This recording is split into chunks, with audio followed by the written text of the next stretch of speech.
And as if we weren't sweating enough already, Tempest decided, hey, let's take it even one step further and make these casters and analysts like really go to their limit. But hey, we will gladly do so because this is an amazing series. In fact, this is the best series I've ever seen in professional Heroes of the Storm. Both teams are playing out of their minds, Jayhao. I mean, to say that this is the best series ever is an understatement. This is a slugfest, back and forth. MVP trying to take down the team that defeated them just a handful of weeks ago, and these games are playing out to epic proportions, Wolf. MVP Black is playing like gods right now. They're playing so well. They're playing out of their mind.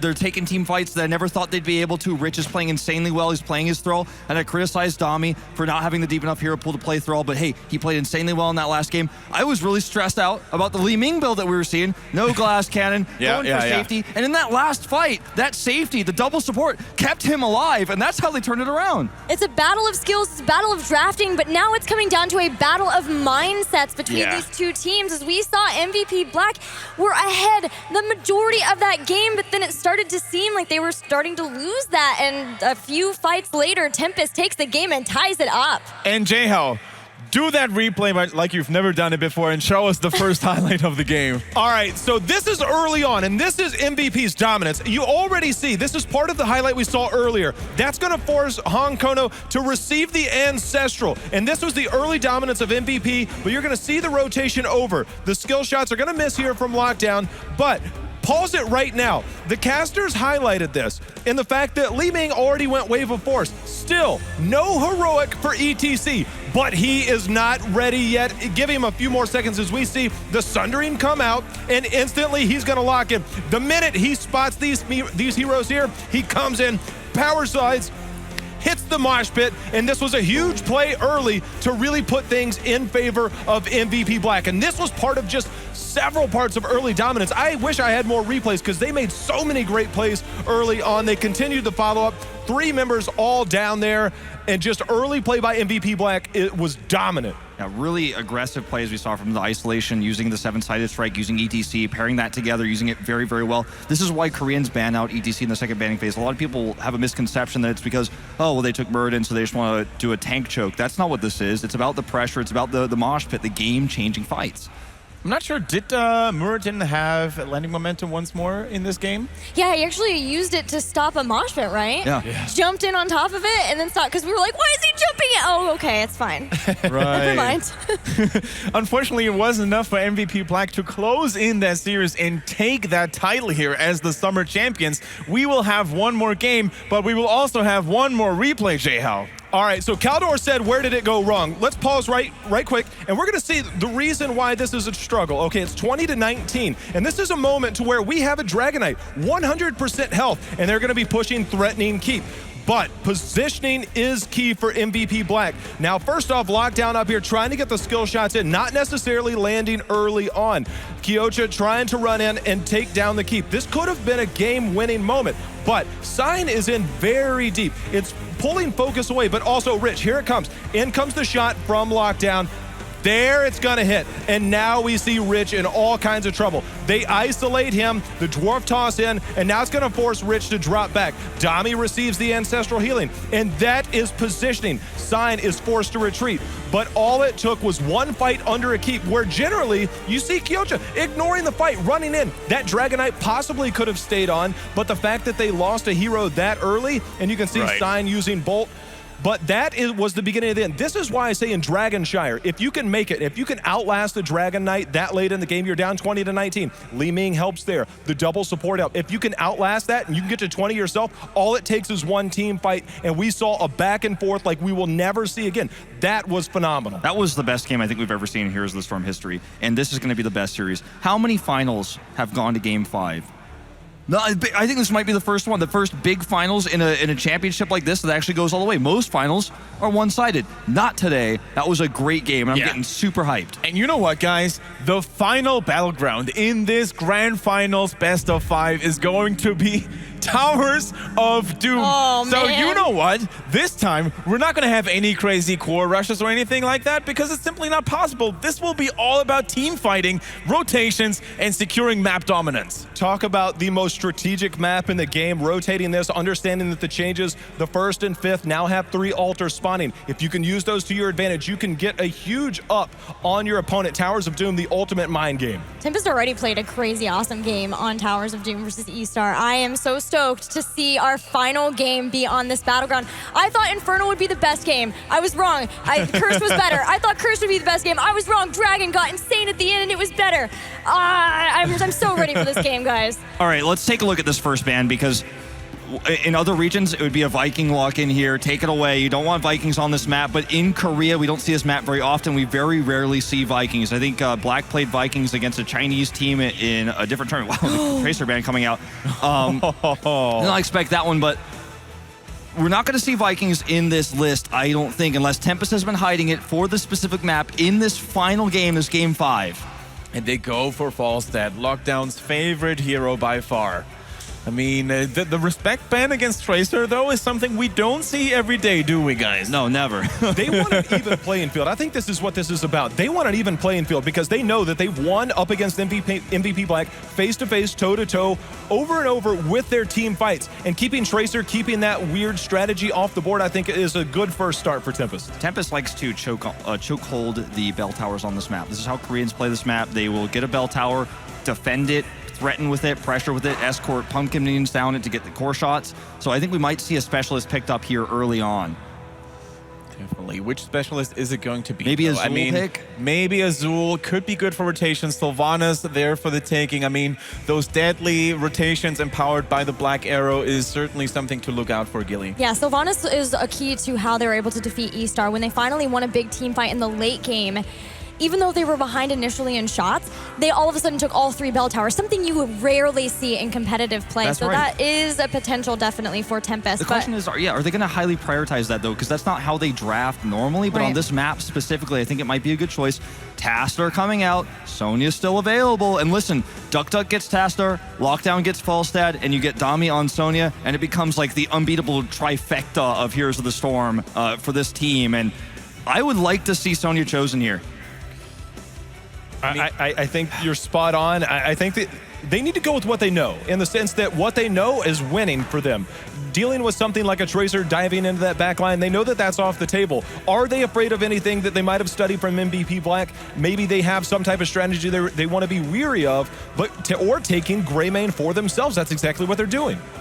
That's interesting. It's definitely going to be a little bit different way to approach this, but this is something that Black's been prioritizing in this entire best of 5. So I do like this choice as a denial pick. It doesn't necessarily mean that Dami's not going to play an excellent Greymane. I was expecting the Sonya here, but we might maybe see a Rhaegar ban here because MVP Black has such a large support pool, and Rhaegar is going to pair really, really well with this composition, and it's been what we've been seeing basically all day from Hyde.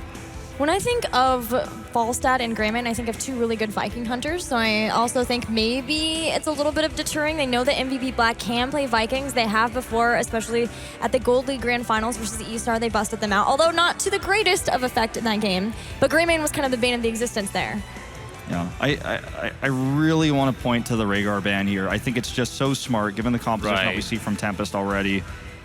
The fact that they're dipping this far into their time pool shows that nerves, strategy, and mind games are all at play. The fact that they are going so deep, they go with an ETC ban. Karazim, is that choking them into an Uther? This is really interesting because what I was thinking another possible ban would have been the Karazim ban against Tempest because of how powerful the lockdown they have is with a Forest Wall and of course with the Gust to get those isolation kills on 7-side strike. Do you think Tempest may be thinking about Brightwing? They've played Brightwing before. They have Tassadar too. And you get double global. This is true. Definitely something we have seen in the past, especially against Illidan specifically. Since he's off the board here, I'm not so sure. I'm feeling like this is going to force an Uther pick out of Tempest, and we're going to get to see a very rare Hyde Uther. And here comes again. Look, they got the Schmork brothers, if you will. They got, yeah, exactly. They've gotten Rhaegar, who's a great support. They have Thrall, Rich, best Thrall in the world. They have Kael'thas again, and there's so much flexibility with Kael'thas now that Kyocha can also play him. Yeah, really good point you make there. I mean, Kyocha, many people consider him to be the most improved player overall. Once he used to be called like the kind of weakest link in MVP Black, if that's even a term appropriate for this team, but he certainly stepped his hero's game up. Just curious what their warrior pick is going to be. There it is, Oh, Gilly. you called it. Well, hold on. It's hovering. Maybe. It's not in there. Yeah, There it is. All right. What a final game. I'm so I know who I'm predicting. We could see. I know who I'm predicting. We could see solo warrior Tyrael here as well. Totally possible. He comes in for the sanctification as basically a third support with the extra shielding. What about Dahaka? I'm gonna go crazy. That's what I wanted to say. What I'm gonna about go crazy here. Dahaka? I think they're going for a Dahaka here, making a triple global mobility. It's definitely a nice niche pick that is still possible. It's a way that Korean players counter the Vikings. Vikings are still available. Coach just played the Vikings on this map, so it could be that if they're expecting the Vikings here, they pick Dahaka. I think it's a risky choice though, because Kyocha can play so many different other heroes. He doesn't have to play Vikings here. So Absolutely. you kind of pigeonhole yourself if you take Dahaka. I want a But Tyrael. We have 10 seconds. guys. They're Tassadar's gonna have- gone, Falstad's gone, Tracer's banned. I want the Tyrael. They're hovering it. There it is. There's the Tyrael. It's that support Tyrael that's going to give them the extra shields. It's going to keep Greymane and Falstad alive. And there's a Sylvanas coming up for Kyocha, so they're going to have that extra pressure. Wow, what So a draft. Tables have turned in this draft. MVP Black is going to be one that can push the bell towers harder and defend them. They can, but there's so many different ways of countering and making sure that you're in the lane versus the Sylvanas to slow it down because of the Falstad and the Brightwing. I'm loving this, guys. There is so much potential on both sides. Things look pretty normal for MVP Black. Things got a little bit crazy with Brightwing, but that is not out of the ordinary by any means. It's just something we haven't seen before, but you're going out. Game number 5, the title on the line. You're putting it in Brightwing's hands. Gilly, you are grinning big for that one. I'd always put my title in Brightwing's hands. She's the best.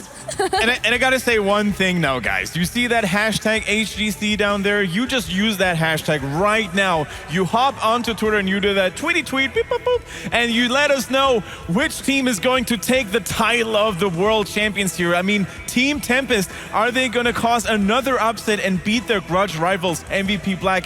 Or are they doing the thing where vice versa? You know, they're finally getting their revenge in front of a whole global audience, guys. This is the most exciting match that I've personally ever witnessed in professional Heroes of the Storm. The two best teams in the world facing off game number 5. There's no going back. This is for everything. I couldn't be more excited. Wolf, I know you being in the Korean scene, but for us, even it doesn't matter where we're at. This is what we want, and this is what we're getting. I cannot believe we made it here. We're all the way here. A lot of people were predicting a Korean team wins this tournament, but we didn't know which one. We're actually here in the finals. We're going to this 5th and final game that decides everything. Really unique drafts from both teams, and there's so much different things that we can talk about. We'll probably leave that to the casters in-game about how these drafts actually get broken down, but it's so exciting. I'm getting really hyped. Yeah, and you know what we can do what the casters can't? We can do predictions. So Gilly, do it one more time and let us know who's gonna take that title this time. It's Brightwing. It's Tempest. I'm ready to see it happen. Wolf. I'm going to have to go with Tempest as well, but for a different reason, because I always knew that I was the bigger Tyrael fan than you, and Tyrael is the reason why I vote Tempest here in this final game. All right, and Jay Howe. I believe in the power of Tempest to dethrone the champs. Give me Tempest. Couldn't have said it better. I think it is time for a new world champion, and that, of course, has to be Team Tempest here. So, for one final time, give it up for both Korean teams who are fighting their hardest to take that title. Team Tempest versus MVP Black, Dreadnought and Calder. Do it one last time for us.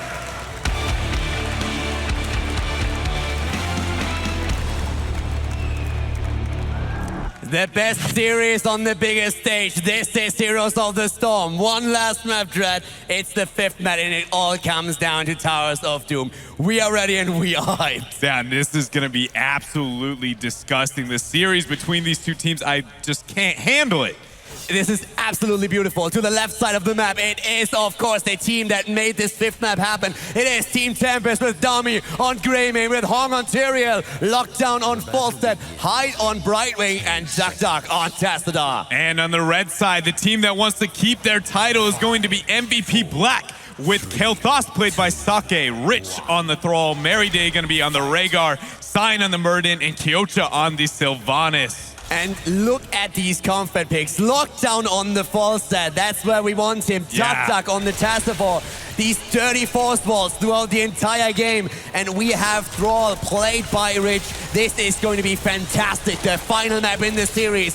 MVP Black, they thought themselves the champions. Everybody thought they would take it, but all of a sudden, Tempest is there, Tempest delivers, Tempest turns it around. Yeah, Tempest is just a phenomenal team, and there was actually a stat that was brought out before that actually Lockdown is 10-0 on Falstad. He has not lost a single game in the Summer Global Championship, and the biggest game of his life, he is on that comfort pick, so we'll see if he's going to be able to make it happen here. But already, MVP Black taking out a front wall here, abusing the Sylvanas as best as they can. Both of these teams so aggressive right now. The globals that we see for Tempest, they're going to be huge. Bot lane tower has been destroyed. Lockdown is there, the one to pick up the experience. He has to be careful. Mid lane, on the other hand, there is where we have Tassadar versus Sylvanas and the top lane push. This game, this is it. Who is going to be the champion?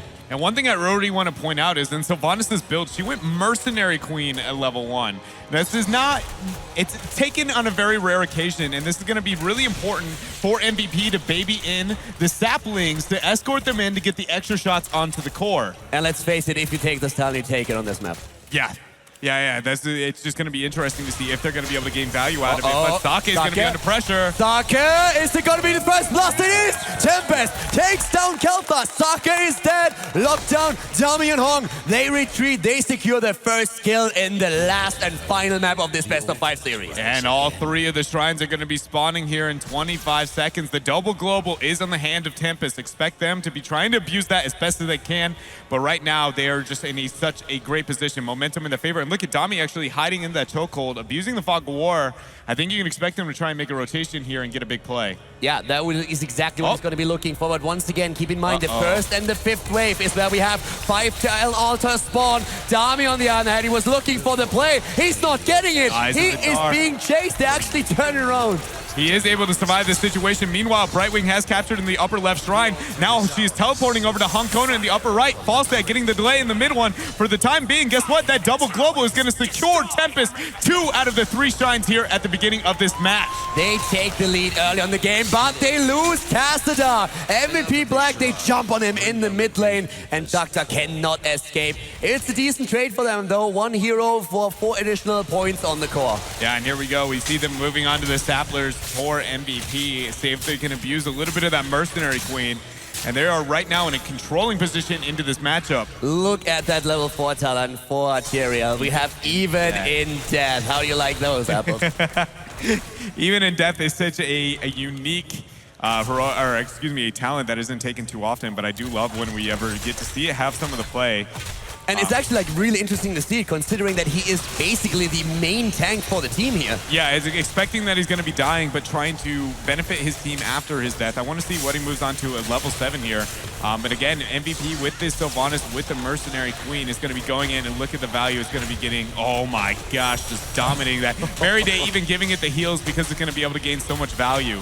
Absolutely disgusting damage here already. Both of the towers down. And you made a very good point, by the way, when you were talking about the death of Tyrael. It's one of these things that you really don't mind happening. If you play Tyrael in that front line, you are totally prepared to sacrifice him in the big battle so that he can get value off his trait. Yeah, and if he does gain a lot of value out of his trait, we've seen in the past China and Korea both using this talent and then moving on to the shield potential in his death and saving their team. It's a really creative approach that it always feels like their regions have done it. We just haven't seen it in a very long time.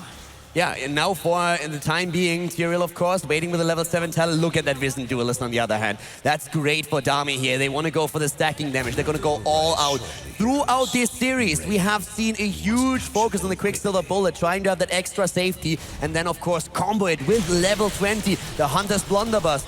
Not so in this game. This is an all-out battle with a double support to back it up. But we're only going to have 1 altar spawning here. Rich is on the upper half of the map, while we do have Brightwing, who's going to be trying to abuse her global up there. We'll see if Tempest is going to be able to capitalize on that. Sign is going to be aggressive, checking that. Meanwhile, Dami getting a decent response here on the Greymane and Threat, and they're moving MVP out of this position for now. And Brightwing isn't even here yet. He's starting to jump in, but look at Hong. He's in trouble. Tyrael jumps back, but MVP, they're trying to go for the kill against Lockdown. They have to move back for now, but Dami's already in a little bit of trouble as Rich is trying to escape. Dami is not being hit. Rich escapes too. How did nobody die there? The eyes in the dark, man. Not being able to click onto him and get any of the auto attacks keeps him alive. Duck not being able to get the delay. Mary Day is now going to get the channel here. Nobody's going to be able to interrupt, but guess what? Tyrael will be falling down here. Hong Kono not going to stay alive, and right now the shots are going to be even, but MVP Black has a 3/4 level of a lead.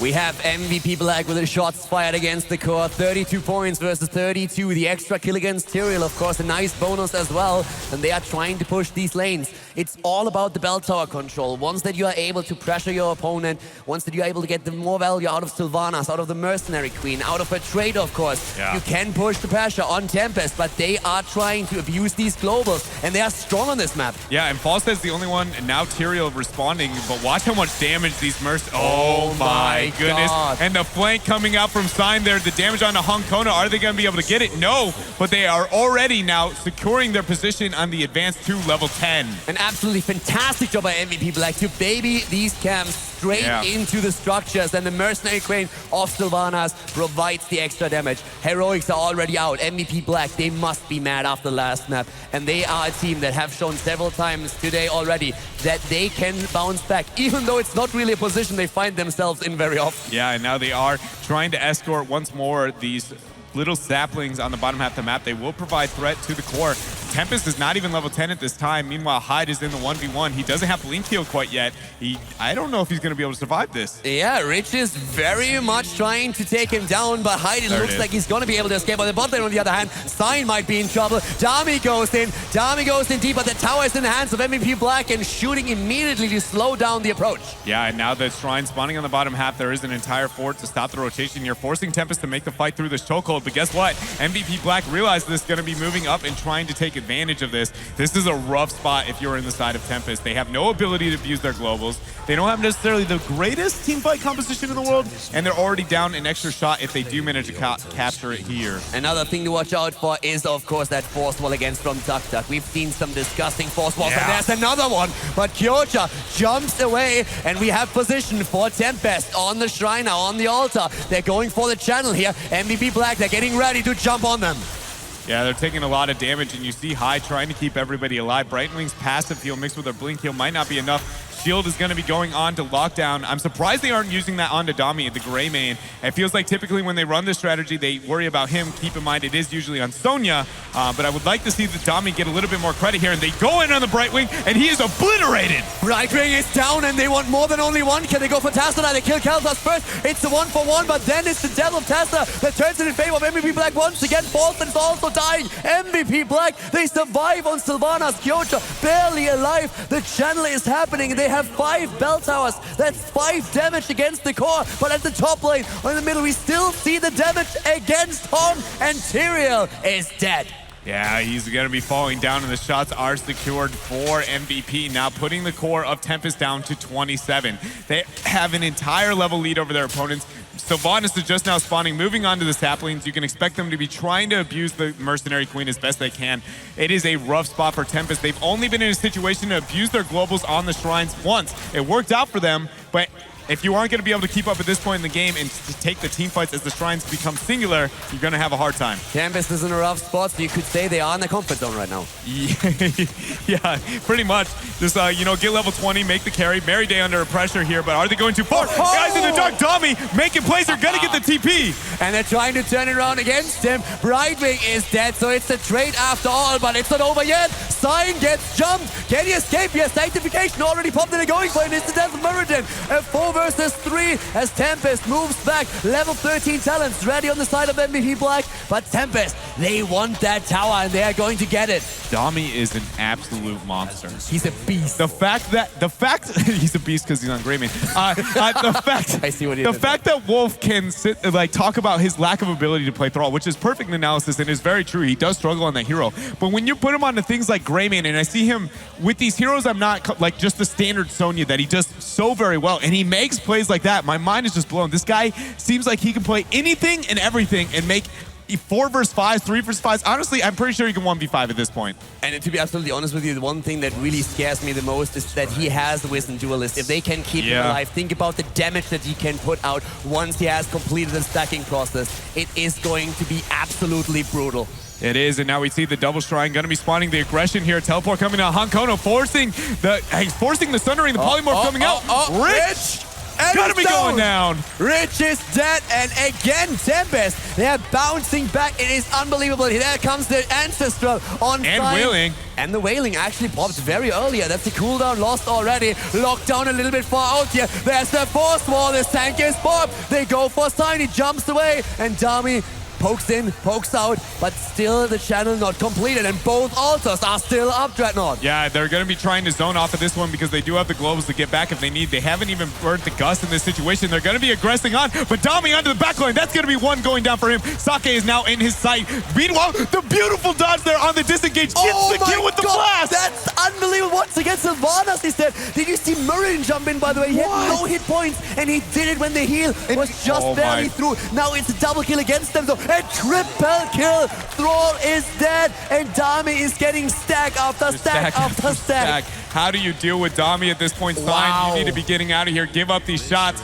That is going to be 4 more going in, and guess what? Now another 4 as well for Tempest. Just that disengage with Eyes in the Dark, then getting the kill with a Flask fadeaway right now. Dami is an absolute monster.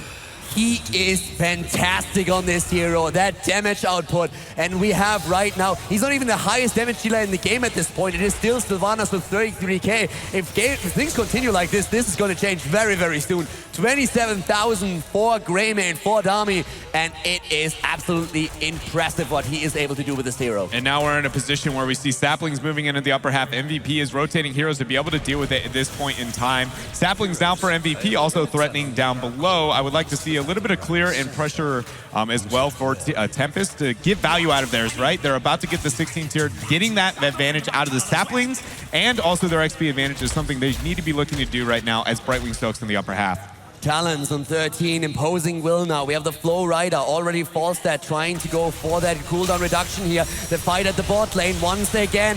Where is Greymane? We're waiting for him to go in, and there he is! Sake gets healed. Very nice move on the side of MVP Black. Rhaegar with great heals. Good job by Meriday. But this fight is not over yet. Duck is low. The silence is great. The tank is perfect. It couldn't be any better. Lockdown is zoning Rich at the bot lane. But up here at the top, it's the death of Tyrael. Where is that trade value? He blows up in their face, but Brightwing falls next. MVP Black, they are showing here that they are not done yet. They want to be the champion. They want to defend their title. That Saints was so clutch. The chain bomb was going to spread to everybody and kill all of them, and perfectly timing as though it gained no value here. But now MVP with that 2-man advantage. I love it. They're going to be taking this boss. That's going to be shots moving on. But guess what? We also have 3 altars spawning in 17 seconds. Oh man, go ahead. The decision making on these teams Yeah. is out of this world. They kill with low cooldown timers, low death timers. They go for the boss, the extra damage against Tempest core. It is the 5th wave. 3 altars are already here. That's the time to abuse the globals. Falstad at the bottom, up at the top, they need to be careful. Tassadar under a lot of pressure. Once again, locked down. Duck is there. He's barely saved by Brightwing. He has the Brastians. They're moving in. Falstad can fly in now too. Yeah. And they already secured the first shot. He's flying. We see the Gust. Oh, and they go for Sign, and he jumps out. He does end up getting away at this point in time, but they did secure the shots on the bottom half of the map. It's 19-20, and guess what? With that, MVP Black says we do not want to deal with this. More shots are going to be going onto the core as they fall down. 16 shots left for their core and 19 on the side of Tempest. Both teams 16, just perfectly matched here, but guess what? The rotation Oh, This man, game is just, this is everything that was promised in the series before. The final map, 19 points versus 16. We have level 16 for both of these teams. Of course, now every gust after Flowrider has been picked up. Dimensional Warp is there. The Relentless Predator. Such an amazing talent, especially if you're going for Wisdom Duelist. It is going to be so hard to deal with Greymane for MVP Black. I absolutely love that choice, the Relentless Predator for him, because he is being so aggressive and doesn't have that traditional healer like Uther, like Karazim, or Rhaegar to be able to keep him alive. And now after taking one camp, they're moving on the other. This is sniffed out by MVP, but guess what? With 2 members on the upper half, they can't do anything about it. And now the double sapling threat for Tempest on the bottom half. I'd like to see them capitalize with this. $150,000 for the victor, $75,000 for second place. But right now there's much more on the line. MVP Black, they want revenge for the finals in Korea. They want to defend their title. And Tempest, they want it all. They want to finally take that big victory here on the biggest stage that is. They want to take down MVP Black one more time, but the red team is doing everything they can to prevent it. Yeah, and also keep in mind, Wisdom Duelist actually is sitting at 7 out of 10 stacks for him. He's going to just be providing an absurd amount of damage. We see 21 out of the 30% for him.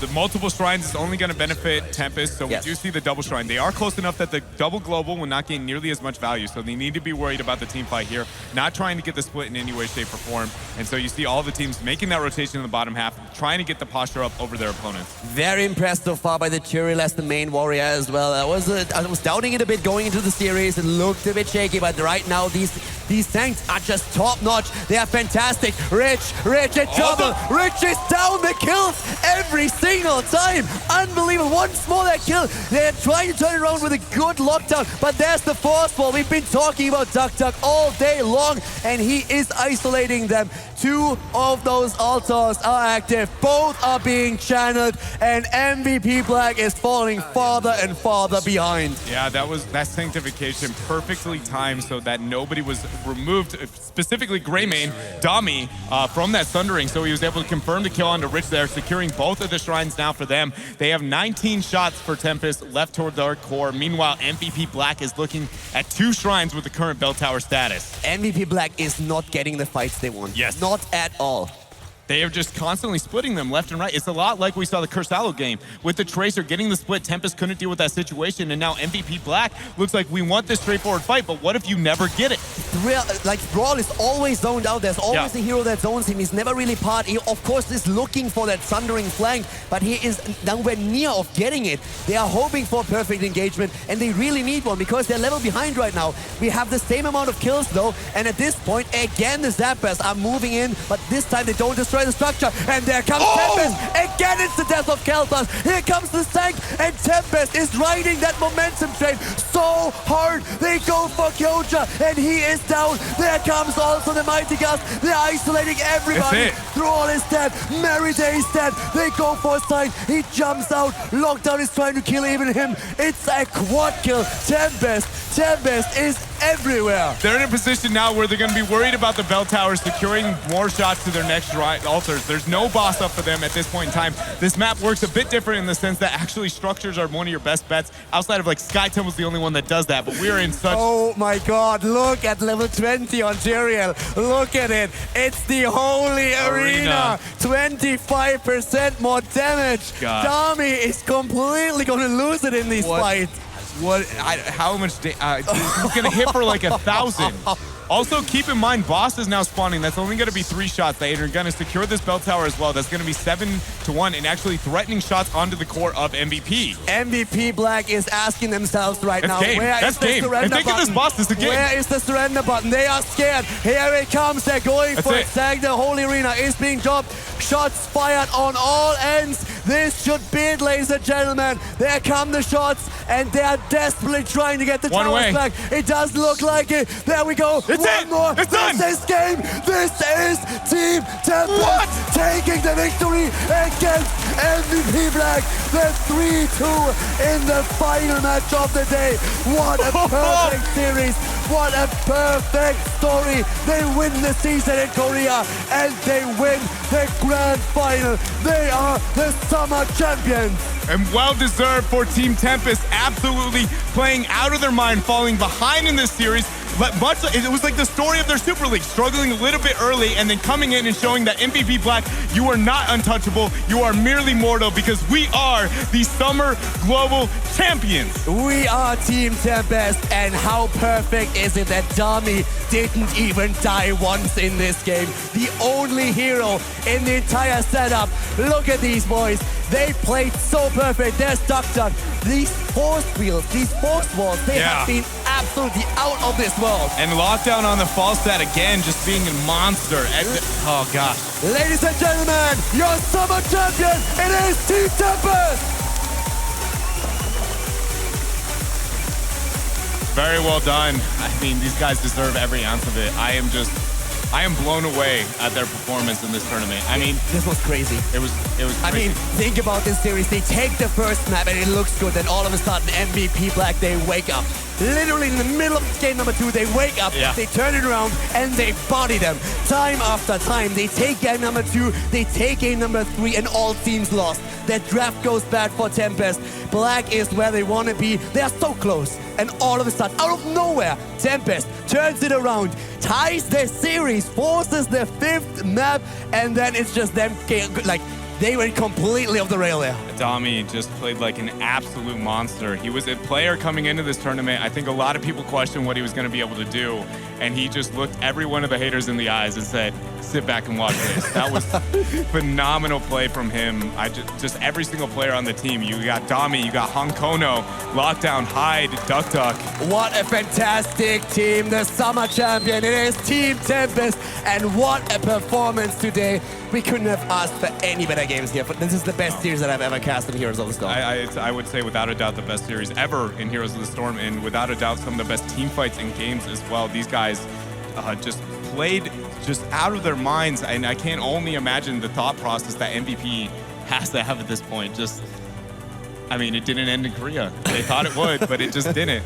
They said after loss in Korea, we were surprised once, they're not going to do it again. And guess what? Just now, Tempest proved that they can do it, that they are just too good to be beaten here. And what a fantastic comeback, not only on map number 4, but also in the entire series. Yeah.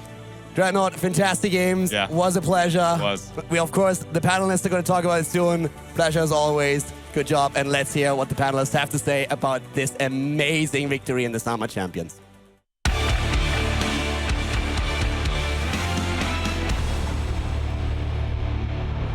Wow, what a game. And I think Dami just makes you call for your mommy, because that was insane. Sorry for that. I just but that was an insane best of 5 for the grand finals here in the Heroes of the Storm Summer Championship.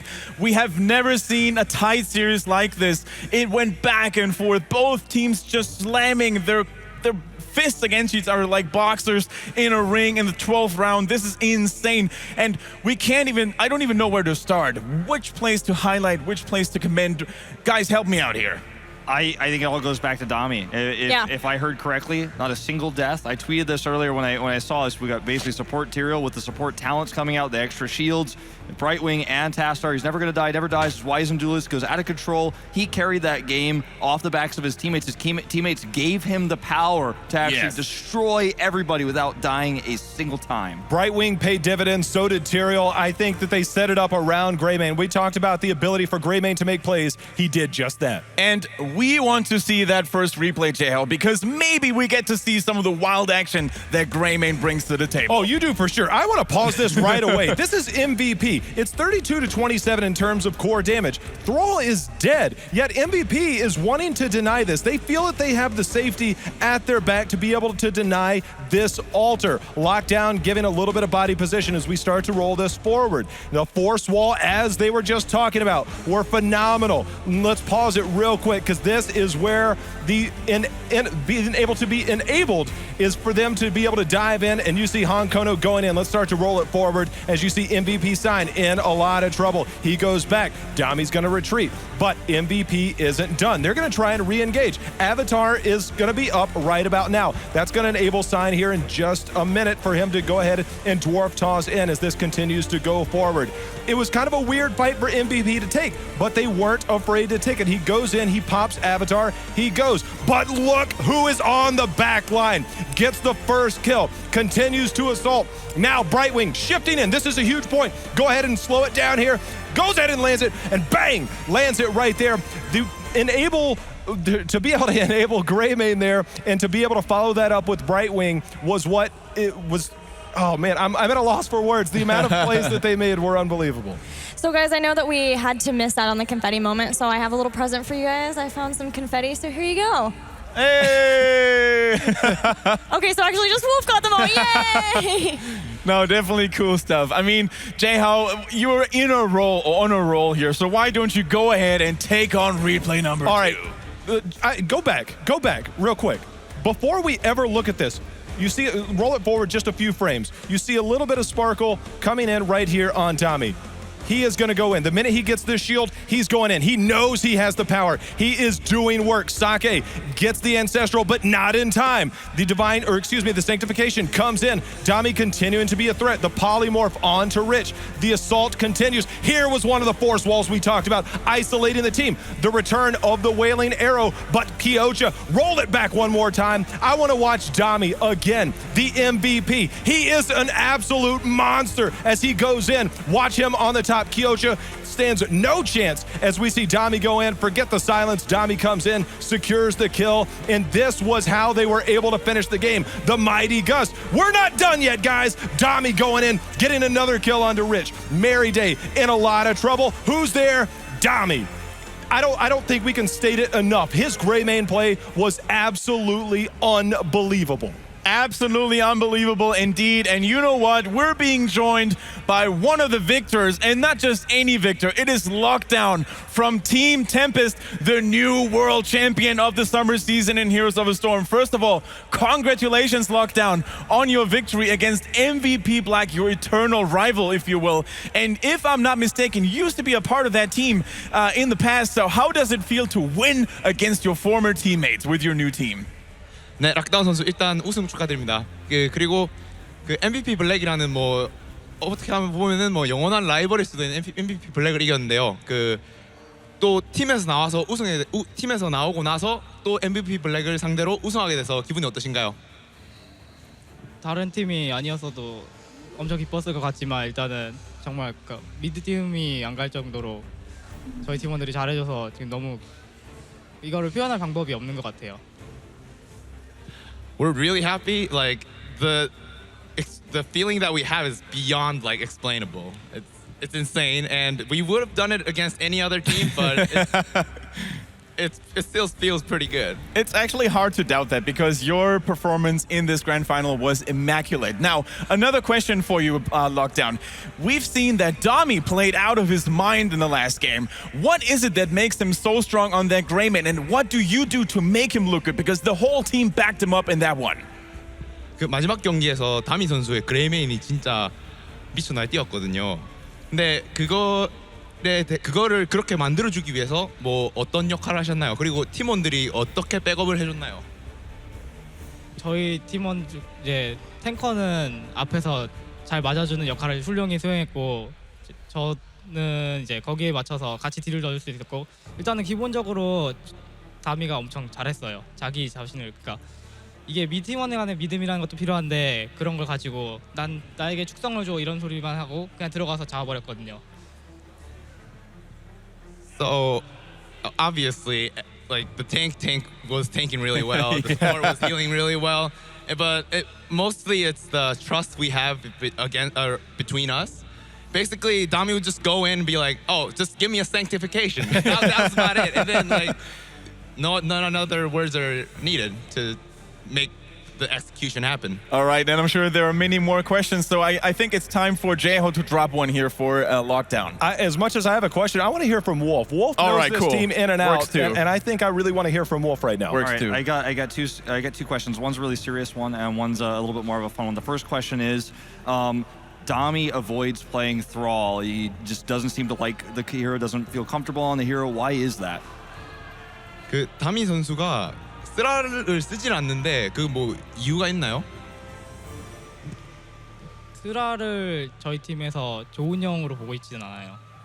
그렇기 때문에 저희 팀에선 쓰지 않는 거고 그게 이제 만약에 팀에서 특출난 그런 영웅을 잘하는 사람이 있다면 그것을 하게 해줄 수 있어요. 충분히. So as a team, we don't think Thrall is like we don't have priority. Like we don't think Thrall's good in general. So like if we thought Thrall was if we had a player who was like really good on Thrall, then we would put him on it.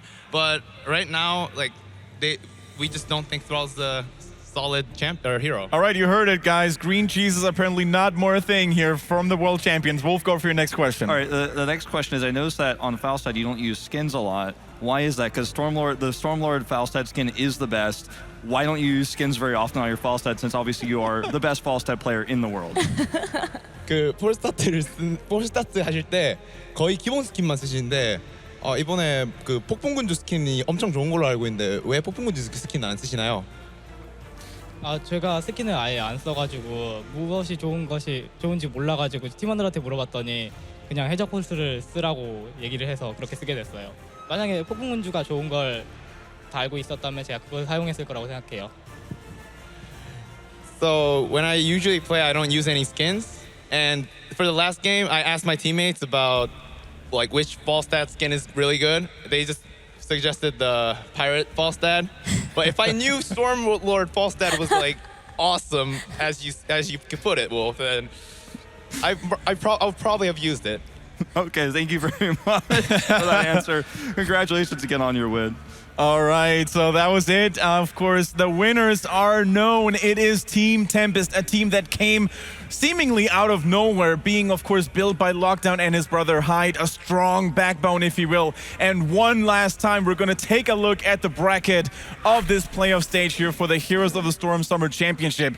This is what we saw today, what we witnessed today. MVP Black, they were hungry, and they, for the first time, looked like they were trying their hardest to win this title after looking a little bit unmotivated in the past. But in the end, it was not enough to take down their eternal rival and Kingslayer, if you will, Team Tempest. Not only have they snatched away the title of the Korean champions from MVP Black, no, but also the title of the world champion. What an upset, guys. There was a lot of talk after they took them down just a few weeks ago, 4-0. MVP Black wasn't at their best. They weren't motivated. MVP Black might have not even given their best effort. But on this stage, they proved that was not a fluke. They came in 3-2, the best series I have ever seen. They were able to take down the champions and proved why they are the best in the world without a shadow of a doubt. The entire summer season, I feel like for the entire world, everyone was watching MVP Black. They were on an amazing streak, like 40 wins in a row, like 30 matches in a row, and they were just unbeatable. No one could actually defeat them in a best-of series, but at the end of things, it was Tempest that did it. And everyone was wondering, okay, is that the end?